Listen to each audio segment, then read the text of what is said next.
राजी बलमुआ, अरे तबई मैं तो से राजी बलमुआ।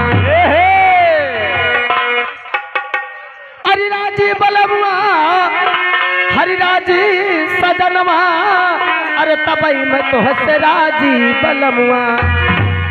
अरती नहीं बचनिया हमारी माना, तबई मैं तो से राजी बलमुआ।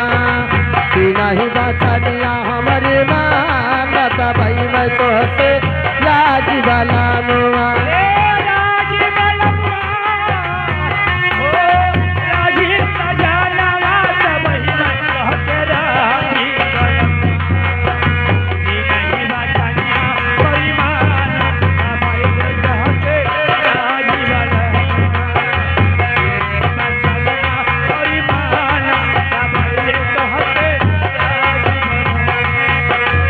बात पे आ गए हैं अनूप खुर्द तिवरिया की धरती से 21 रुपए का पुरस्कार, और हमारे बड़े भैया माननीय पवन जायसवाल जी, उन साहब के कर कमलों द्वारा 51 रुपए का पुरस्कार।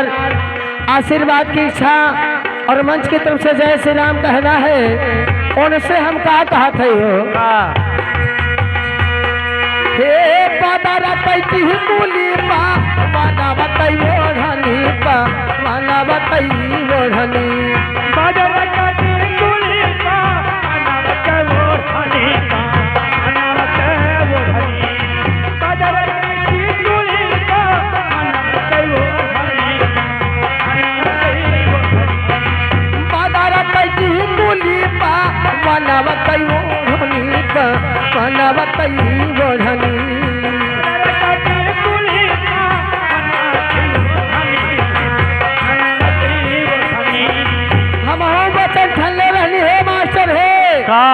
कि जबले हमार 3 वचन ना मनी है तबले हमहु राजी ना हो।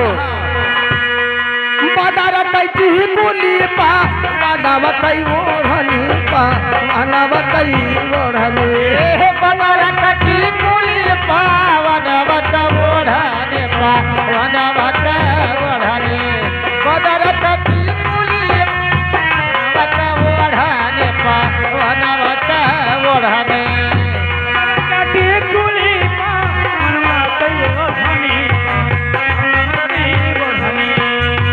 आरे ताराई कैसन हो, आरे ताराई कैना का तरवादा, तबई मैं तो से राजी बलमुआ। ए ताराई कैना का तरवादा, तबई हो तो तेरा राजी बलमुआ।